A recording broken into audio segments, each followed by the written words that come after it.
വിഷ്ണു ശാലിനിയുടെ പുതിയ എപ്പിസോഡിൽ ശാലിനിയാണെങ്കിൽ കളക്ടറുടെ ക്യാബിനിൽ ആകെ വിഷമിച്ചിരിക്കുകയാണ്. വിഷ്ണു ആണെങ്കിൽ കാറിൻ്റെ പുറകെ ഓടിയതുമൊക്കെ ഓർത്ത് വിഷമിച്ചിരിക്കുന്നതായിട്ടാണ് കാണിക്കുന്നത്. ഈ സമയത്ത് കളക്ടറേറ്റിലേക്ക് തൻ്റെ ജീപ്പിൽ വിഷ്ണു വന്നിറങ്ങുകയാണ്. തുടർന്ന് വിഷ്ണു ആണെങ്കിൽ ശാലിനിയുടെ ക്യാബിൻ്റെ അടുത്ത് എത്തുന്നുണ്ട്. അതേസമയം നോക്കുമ്പോൾ അനുപല്ലവിയൊക്കെ ആരുടെ ഫോൺ ചെയ്തുകൊണ്ടിരിക്കുകയാണ്.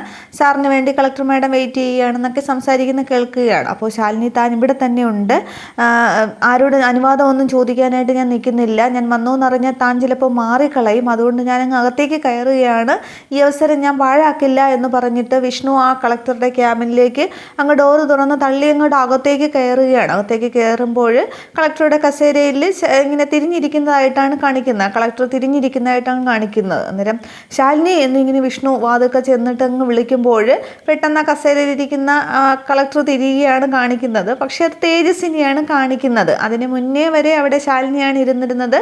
പക്ഷെ വിഷ്ണു അങ്ങോട്ട് ചെല്ലുമ്പോൾ തേജസ്വിനിയാണ് തിരിഞ്ഞു നോക്കുന്നത്. അതിന് ഒരു നിമിഷം തേജസ്വിനി ഒന്ന് പതറുകയാണ്. എന്നിട്ട് ശാലിനി അല്ല തേജസ്വിനി ആണല്ലോ ഇവിടുത്തെ കളക്ടർ എന്ന് പറഞ്ഞ് വിഷ്ണു ഇങ്ങനെ ചിന്തിച്ച് നിൽക്കുകയാണ്. അതേസമയം തേജസ്വിനി ആരോട് ഫോൺ ചെയ്തുകൊണ്ടിരിക്കുകയായിരുന്നു.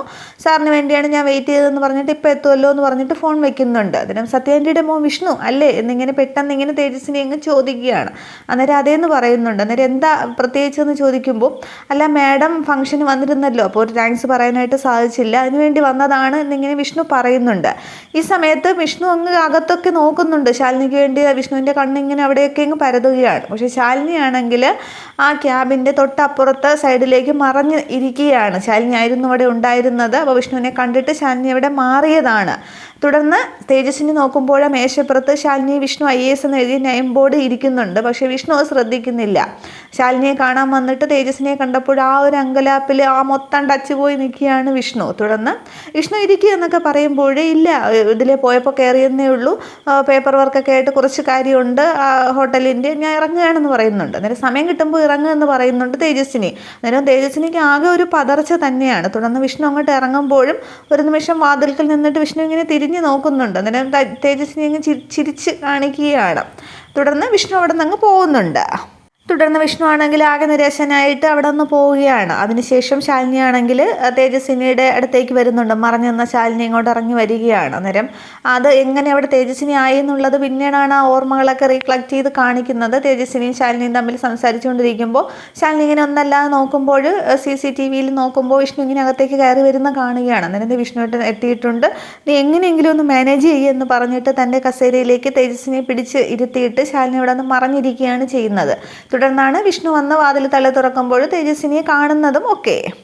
തുടർന്ന് തേജസ്വിനിയാണെങ്കിൽ ആ ശാലിനി വിഷ്ണു IAS എഴുതിയ നെയിം ബോർഡ് നേരെ അങ്ങ് എടുത്ത് വെച്ചിട്ട് ഇതാണ് സത്യം, ഇതിൽ നിന്നും ഒളിച്ചോടാനായിട്ട് നിനക്ക് സാധിക്കില്ല, ഒരുപാട് കണ്ണീരിലും കഷ്ടപ്പാടിലും ഒക്കെ നേടിയെടുത്ത സീറ്റാണ്, നീ അവിടെ പോയി ഇരിക്കുക എന്ന് പറഞ്ഞ് ശാലിനിയെ ബലമായിട്ട് പിടിച്ചുകൊണ്ട് കളക്ടർ കസേരയിലേക്ക് ഇരുത്തുകയാണ്. തുടർന്ന് പറയുന്നുണ്ട്, വിഷ്ണു ഒരുപാട് പ്രതീക്ഷയോടുകൂടിയാണ് നീ ഇവിടെ ഉണ്ട് എന്ന് അറിഞ്ഞിട്ട് തന്നെയാണ് വന്നത്, പക്ഷേ അയാളെ എങ്ങനെ നിരാശപ്പെടുത്താനായിട്ട് നിനക്ക് എങ്ങനെ കഴിയുന്നു എന്നൊക്കെ പറഞ്ഞ് തേജസ്വിനി ആകെ അങ്ങ് ദേഷ്യപ്പെടുകയാണ് ശാലിനിയോട്. അന്നേരം ഒരു തോക്ക് തലയ്ക്ക് ചൂണ്ടിയാലും ഞാൻ പേടിക്കില്ല, പക്ഷേ സ്നേഹത്തിന് മുന്നിൽ എന്ന് പറയുമ്പോൾ ആ സ്നേഹത്തിന് മുന്നിൽ തിരിച്ച് അതിൽ കൂടുതൽ സ്നേഹം അങ്ങോട്ട് കൊടുക്കണം, എങ്കിലേ പിടിച്ചു നിൽക്കാനായിട്ട് സാധിക്കുകയുള്ളൂ. ഒരുപാട് കാലത്തെ കാത്തിരിപ്പും പ്രണയവും ഒക്കെ വിഷ്ണുവിൻ്റെ കണ്ണിൽ ഞാൻ കണ്ടതാണ്, എന്തിനാണ് അയാളെ എങ്ങനെ മാറ്റി നിർത്തുന്നത്, ഇന്നൊരു പക്ഷേ നീ ആ ഫംഗ്ഷനിൽ പങ്കെടുത്തിരുന്നെങ്കിൽ എല്ലാം കലങ്ങി തെളിയുമായിരുന്നു എന്നൊക്കെ പറയുമ്പോൾ, പക്ഷേ അതിന് എന്നും പറഞ്ഞ് ശാലിനി വിശദീകരിക്കാൻ തുടങ്ങുമ്പോൾ അവിടെ പറയാനായിട്ട് തേജസ്വിനി അവസരം കൊടുക്കുന്നില്ല. നീ എന്തൊക്കെ പറഞ്ഞാലും വിഷ്ണുവിനെ ഒറ്റപ്പെടുത്തുന്നത് തന്നെയാണ്, വിഷ്ണുവിൻ്റെ ഭാഗത്തു നിന്നുകൂടി നീ ചിന്തിച്ചു നോക്കണം, ഒരു ഒറ്റയാനെ പോലെ നിനക്ക് വേണ്ടി പൊരുതിക്കൊണ്ടിരിക്കുകയാണ് അയാളെ ഇങ്ങനെ നിരാശനാക്കരുത്, അതിൻ്റെ കുറേ അമ്മയും പിന്നെ പ്രാരാബ്ദങ്ങളും അതൊന്നും പറഞ്ഞിട്ട് യാതൊരു കാര്യവുമില്ല എന്നൊക്കെ പറയുകയാണ്. അന്നേരം നീ ആയിട്ട് ഇത് അവസാനിപ്പിക്കാനായിട്ട് താല്പര്യമില്ലേ, നീ ഒരു ജില്ലാ കളക്ടറാണ്, പഞ്ചായത്തിലെ ക്ലർക്കൊന്നുമല്ല, എത്ര നാൾ നിനക്കിത് മൂടി വയ്ക്കാനായിട്ട് സാധിക്കും, ഒരിക്കലും ഇതെല്ലാം പൊട്ടിത്തകരും എന്നൊക്കെ പറയുമ്പോൾ അപ്പോഴതങ്ങോട്ട് അത് ഞാൻ പ്രതീക്ഷിച്ച് തന്നെയാണ് നിൽക്കുന്നത്, പക്ഷേ എന്നെ കൊണ്ട് അത് അവസാനിപ്പിക്കാനായിട്ട് സാധിക്കില്ല എന്ന് പറഞ്ഞിട്ട് ശാലിനി അങ്ങ് നിസ്സഹായമായിട്ട് നിൽക്കുകയാണ്. നേരവും വിഷ്ണു ആണെങ്കിൽ ഇങ്ങനെ ആകെ നിരാശപ്പെട്ട് വണ്ടി ഓടിച്ച് തിരികെ വീട്ടിലേക്ക് പോകുന്നൊക്കെ കാണിക്കുന്നുണ്ട്. അന്നേരം നിന്നോട് ഇനി ഒരു കാര്യവും പറഞ്ഞിട്ട് കാര്യമില്ല, മറ്റുള്ളവരുടെ കാര്യത്തിൽ പറയാനല്ലേ സാധിക്കൂ, ഞങ്ങൾക്കാർക്കും ഇടപെടാനായിട്ട് സാധിക്കില്ലല്ലോ, ഞാൻ പോകുന്നു എന്നും പറഞ്ഞിട്ട് തേജസ്വിനി ഫോൺ എടുത്തുകൊണ്ട് ഇറങ്ങാൻ ശ്രമിക്കുകയാണ്. പക്ഷേ അവിടെ തേജസ്വിനിയെ വീണ്ടും ശാലിനി പിടിച്ചു നിർത്തുന്നുണ്ട്. തുടർന്ന് നിൻ്റെ കാര്യങ്ങളൊന്നും പറഞ്ഞില്ലല്ലോ, എൻ്റെ പ്രശ്നങ്ങൾക്കിടയ്ക്ക് നിൻ്റെ കാര്യമൊന്നും ചോദിക്കാൻ പറ്റിയില്ല എന്ന് പറയുമ്പോൾ അതൊന്നും ഇല്ല എന്നും പറഞ്ഞ് ആദ്യം തേജസ്വിനി ഒഴിഞ്ഞു മാറുന്നുണ്ട്. പിന്നീട് കാര്യങ്ങളൊക്കെ ഇന്ദ്രൻ ഇപ്പോൾ എവിടെ, ഇന്ദ്രൻ്റെ കാര്യം എന്തായി എന്നൊക്കെ ചോദിക്കുമ്പോൾ ഇന്ദ്രൻ ഇപ്പോൾ എൻ്റെ അല്ല എന്നിങ്ങനെ തേജസ്വിനി സങ്കടത്തോടെ പറയുകയാണ്. അന്നേരം നിൻ്റെ അല്ലെന്നോ, നിങ്ങളുടെ പ്രേമമൊക്കെ മസൂരിലെ ട്രെയിനിങ്ങിലൊക്കെ വെച്ച് ഞാൻ ഒരുപാട് കണ്ടതല്ലേ, പിന്നെ എന്താണ് സംഭവിച്ചതെന്ന് ചോദിക്കുമ്പോൾ തൻ്റെ ആ കഴിഞ്ഞു പോയ കഥകൾ അവിടെ തേജസ്വിനി പറയുകയാണ്. തേജസ്വിനിയുടെ അച്ഛൻ മകനാണ് ഇന്ദ്രൻ എന്ന് പറയുന്ന ആൾ. അമ്മ പ്രസവത്തിൽ മരിച്ചതുകൊണ്ട് അച്ഛൻ പെങ്ങളാണ് തേജസ്വിനിയെ വളർത്തിയതൊക്കെ. അറിവായതിനു ശേഷമാണ് ഈ അച്ഛൻ രണ്ടാമത് വീണ്ടും കല്യാണം കഴിച്ചതുമൊക്കെ. അപ്പോൾ രണ്ടാമമ്മയുടെ മക്കളെ വളർത്തുന്നതൊക്കെ തേജസ്വിനിയുടെ ചുമതലയായിട്ട് മാറി. പിന്നീട് ഈ ഇന്ദ്രനും തേജസ്വിനിയും തമ്മിൽ സ്നേഹത്തിലായി. മുറച്ചെറുക്കനും മുറപ്പെണ്ണും തമ്മിലുള്ള സ്നേഹം. പിന്നീട് ഈ രണ്ടാനമ്മയുടെ 3 പെൺമക്കളാണ് ഉണ്ടായിരുന്നത്. 2 മക്കളുടെയും കല്യാണമൊക്കെ തേജസ്വിനി തന്നെയാണ് നടത്തിയത്. പിന്നീട് കുറേ കാലം തേജസ്വിനി കളക്ടറൊക്കെ ആ ട്രെയിനിങ്ങിനൊക്കെ പോയപ്പോൾ ഇന്ദ്രനിൽ നിന്നും വിട്ടുനിന്നു. പിന്നീട് നാട്ടിലേക്ക് കളക്ടറായിട്ട് ചെന്നപ്പോൾ കൊല്ലം കളക്ടറായിട്ട് ചെന്നപ്പോൾ ചാർജ് എടുക്കാൻ ചെന്നപ്പോൾ കുടുംബ വീട്ടിലേക്ക് ചെന്നപ്പോൾ ഈ രണ്ടാനമ്മ കാര്യം അവതരിപ്പിക്കുകയാണ് ചെയ്തത്. രണ്ടാനമ്മയുടെ ഇളയ മകളും ഇന്ദ്രനുമായിട്ടുള്ള വിവാഹമാണ് അവർ ഉറപ്പിച്ചു വെച്ചിരിക്കുന്നത്. അപ്പോൾ ഇന്ദ്രൻ തന്നെ ചതിക്കുകയായിരുന്നു, സ്നേഹം നടിക്കുകയായിരുന്നു എന്നൊക്കെ അവിടെ തേജസ്വിനിക്ക് മനസ്സിലാവുകയാണ്. താനില്ലാത്തപ്പോൾ തൻ്റെ അനിയത്തിയെ തേടിപ്പോയ ഇന്ദ്രനെ വെറുക്കുകയാണ് അവിടെ തേജസ്വിനി ചെയ്തത്.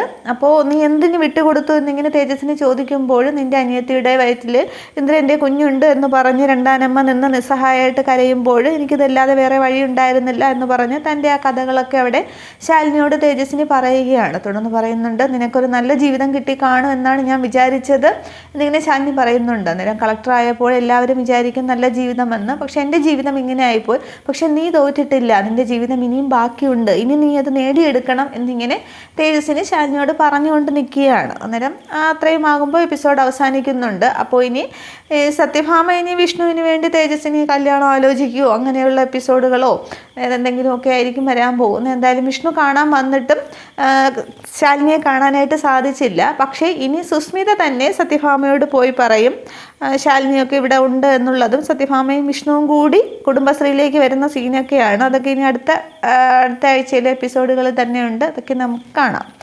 Okay, thank